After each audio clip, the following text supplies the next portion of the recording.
Hey, English learners, welcome back to Easy English Speaking, your podcast for real conversations, daily life English, and confidence building. Yeah, this is the place where we talk about the real problems English learners face, not just grammar rules from textbooks. I'm Sarah. And I'm Mike. So, Mike, how are you today? Did you have an interesting day? Yeah, actually I did. I went to a coffee shop this morning, and the barista tried to make small talk with me in English. And you know what? 5 years ago, I would have been terrified. But today, I actually enjoyed it. Oh, I love that. That's real progress. How about you? Are you still shy sometimes? Sometimes, yeah, especially in groups. But I'm much better than before. What about you, Sarah? I'm good today, but honestly, I still get that nervous feeling sometimes when I have to speak English with strangers. My heart beats faster, my hands get a little sweaty. Yeah, that feeling. We all know it. Exactly. And today I'm happy because we're going to talk about this with our listeners. Yes, and this is such an important topic because shyness stops so many people from improving their English. Okay, small talk finished. Let's jump into today's topic. Yes, before we start wasting their time. Right. Today we're talking about how to stop feeling shy when speaking English. Yeah, because being shy is normal, but staying shy forever, that's optional. Ooh, I like that. Staying shy is optional. And before we start, we want to ask you for a small favor. Yeah. If this podcast helps you even a little bit, please like this episode, subscribe, and share it with a friend who is also shy about speaking English.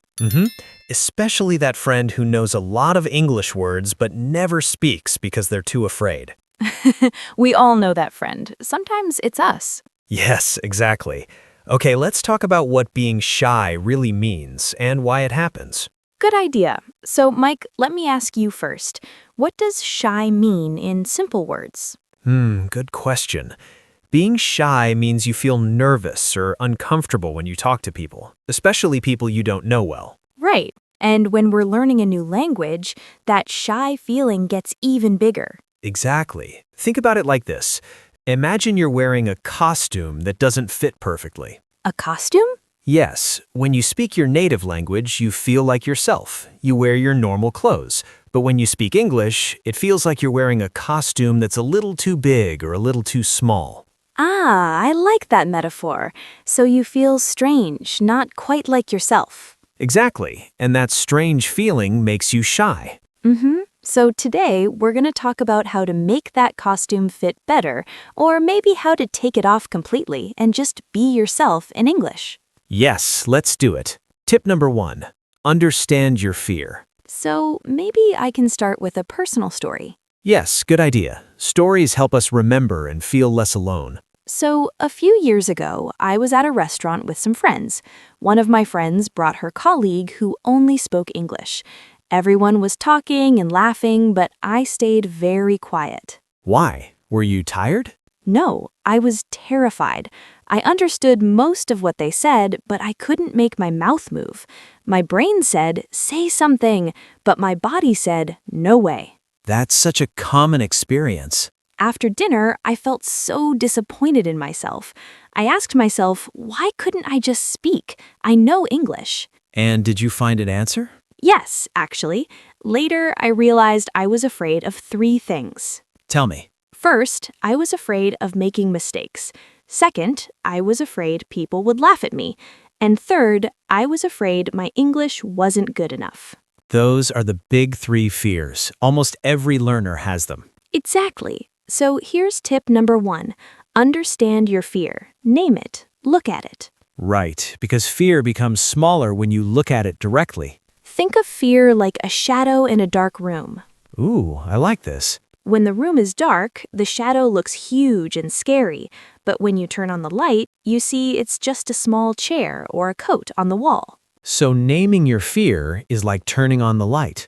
Exactly. When you say, I'm afraid of making mistakes, the fear becomes smaller because now you can think about it clearly. And here's an important truth. Everyone makes mistakes. Native speakers make mistakes too. Yes, I hear native speakers make grammar mistakes every single day. Me too. So if native speakers make mistakes and no one cares, why should we be so afraid? That's a powerful question for our listeners. Why are you so afraid of something that everyone does? So, tip 1 is name your fear. Write it down, look at it, and you'll see it's smaller than you thought. Okay, what's the second tip? Tip number 2, start with safe people. Safe people. I like that phrase.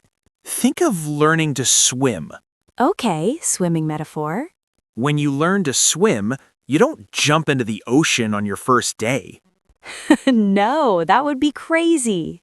Right, you start in a shallow pool, maybe with a teacher or a friend holding your hand. Somewhere safe. Exactly. Speaking English is the same. You need to start in your safe pool before you jump into the ocean. So, who are these safe people? Safe people are people who won't judge you, won't laugh at you, and actually want to help you. For example, a good friend who is also learning English. Yes, or a family member who supports you. Or an online language partner who understands mistakes. Or even talking to yourself in front of a mirror. Wait, talking to yourself counts? Absolutely. That's actually one of the safest ways to practice. Okay, I have to share something embarrassing. Tell us. When I was learning English, I used to practice conversations in the shower. In the shower? Yes, I would pretend I was at a coffee shop ordering coffee, or meeting someone new, or answering questions in an interview. That's actually genius. Really? Yes, because in the shower, no one can judge you. You can make all the mistakes you want. You can try different sentences, different voices, different ways to say things. And slowly, my mouth got used to making English sounds. That's exactly how it works. Your mouth needs practice, just like your legs need practice when you learn to dance. So, for our listeners, find your safe people or your safe place. Start there. Build confidence slowly. Don't jump into the ocean on day 1. Start in the shallow pool. Yes, and one day you'll realize the ocean doesn't feel scary anymore. Okay, tip number 3. Tip 3, make small goals, not big scary goals. Tiny steps. Exactly. Think of your confidence like a staircase. A staircase, okay. You can't jump from the bottom step to the top in one jump. You have to take one step, then another step, then another. Right, slowly going up. So instead of saying, I want to speak fluently with everyone, which is the top of the staircase, say something small like, today I will say one sentence in English to one person. That feels much lighter. Yes. Let me give you a real example from my life. Please do. When I was learning English, I worked in a small shop. Every day, English-speaking customers came in, but I was too shy to talk to them. What did you do? I made a tiny goal. I said, today I will say thank you, have a nice day, to one customer. That's all? That's all, just one sentence. And you know what? I did it, and it felt amazing. Because you kept your promise to yourself. Exactly. Then the next day, I made another small goal. I will say thank you and do you need a bag? 2 sentences. Step by step. Yes. After 2 months, I was having short conversations with customers and I didn't feel shy anymore. That's beautiful. So you climbed the staircase one step at a time. Exactly. And here's the secret. Small success is still success. Small success builds confidence. So for our listeners, don't make big, scary goals that make you want to quit. Make tiny goals that make you think, okay, I can do that. Like, today I will introduce myself in English to one person. Or today I will ask one question in English in a shop. Or, today I will record myself speaking English for 30 seconds. Yes, all of these are small, but they build your confidence muscle. One small step today, another small step tomorrow. Okay, what's tip number 4?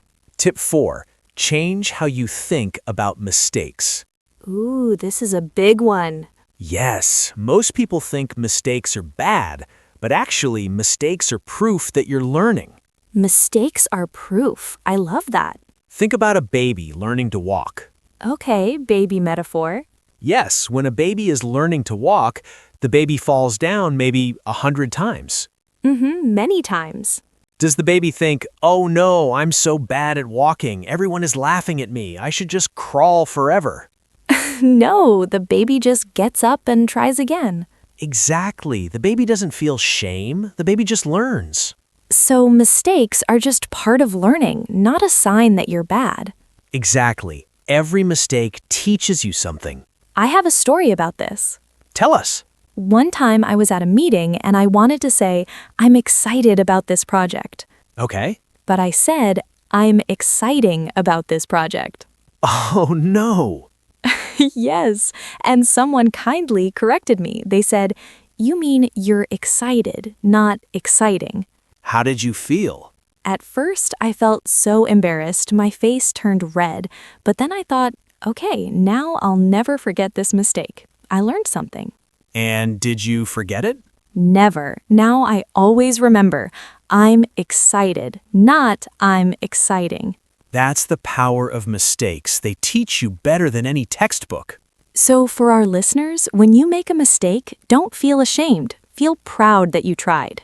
Yes, reframe it in your mind. Instead of thinking, I'm so bad at English, think, I'm learning. This mistake is helping me grow.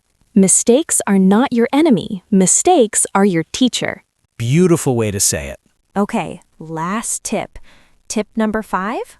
Tip 5. Focus on connection, not perfection. Connection, not perfection. Say that again? Connection, not perfection. I love that. What does it mean? It means when you speak English, your goal is not to sound like a native speaker or to never make mistakes. Then what's the goal? The goal is to connect with another human, to share an idea, to make someone smile, to help someone understand you. Communication is about connection. Exactly. Think of language like a bridge. A bridge, okay. The purpose of a bridge is to get from one side to the other side. It doesn't matter if the bridge is fancy or simple, it just needs to work. So your English doesn't need to be perfect, it just needs to work. Exactly. If someone understands you and you understand them, the bridge worked. I have a powerful memory about this. Tell us.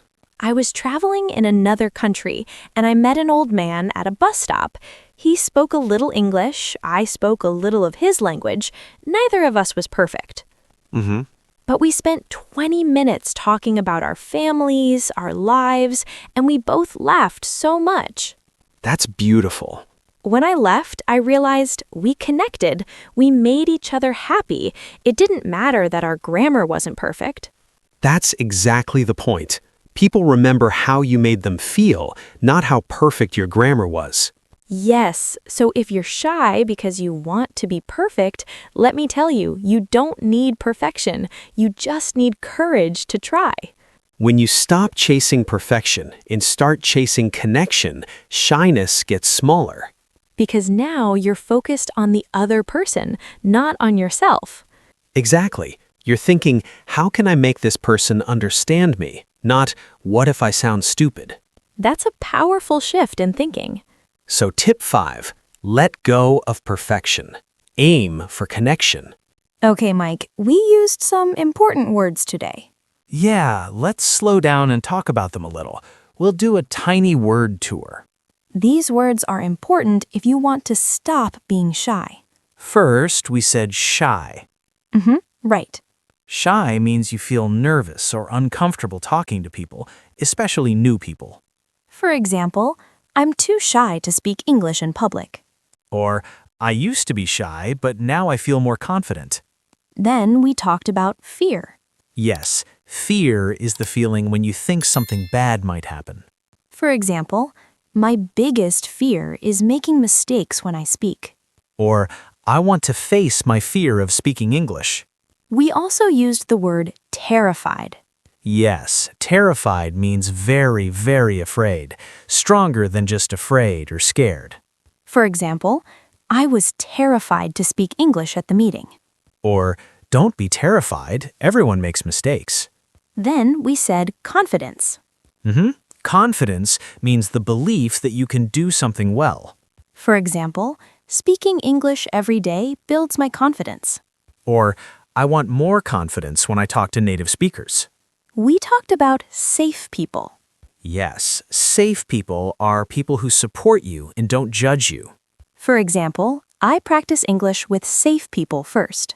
Or, my friend is a safe person. She always encourages me. We used the phrase make a mistake. Yes, to make a mistake means to do something wrong or incorrect. For example, I make mistakes when I speak, but that's okay. Or, making mistakes is part of learning. And we said connection. Connection means when two people understand each other and feel close. For example, I want to make a connection with English speakers.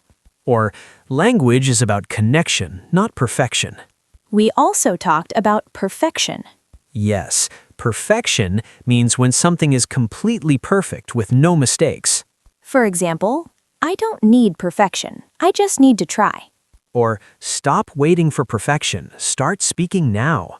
Last word, reframe. Yes, reframe means to look at something in a new, different way. For example, reframe your mistakes as learning opportunities. Or, I'm learning to reframe my fear as excitement. If you didn't catch every word, it's okay. You can listen to this part again slowly. And if you want a small challenge, choose one of these words and make your own sentence. You can say it in your head or write it in the comments. So, if someone is listening and thinking, okay, this sounds nice, but what should I do today? What can we tell them? Let's give them simple steps. All right. Step 1. Write down your biggest fear about speaking English. Just one sentence. Name it clearly. Step 2. Find one safe person you can practice with. Maybe a friend, a family member, or even yourself in the mirror. Step 3.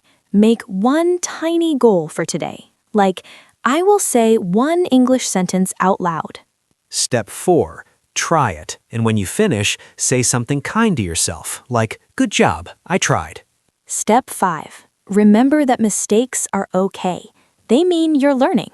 These 5 steps are small, but they can change everything.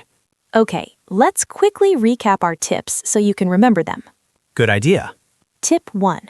Understand your fear. Name it. Look at it. It's smaller than you think. Tip 2. Start with safe people. Don't jump into the ocean on day 1. Tip 3. Make small goals, one step at a time up the staircase. Tip 4. Change how you think about mistakes. Mistakes are proof you're learning. Tip 5. Focus on connection, not perfection. Build bridges, not perfect sentences. That's a beautiful summary. And we want to say this clearly. It's okay to feel shy. Everyone feels shy sometimes. Yes, but you don't have to stay shy forever. You can grow, you can change. Even small steps make a big difference. And we believe you can do it. Now it's your turn. Yes, question for you. What makes you feel shy when speaking English? And what is one small thing you will try after listening to this episode? Please write your answer in the comments. Your idea might help another learner too. And if this episode helped you, please like, subscribe, and share it with a friend who also feels shy about speaking English. Thank you so much for spending this time with us. You didn't waste it, you invested it in yourself. Yes, we're proud of you for being here. This was Easy English Speaking with Sarah and Mike. Until next time, be brave, be kind to yourself, and remember, connection, not perfection. Bye, everyone. Bye-bye. Take care. Your progress doesn't end here. To continue building your English confidence, click on the next video or explore the additional videos we've selected for you.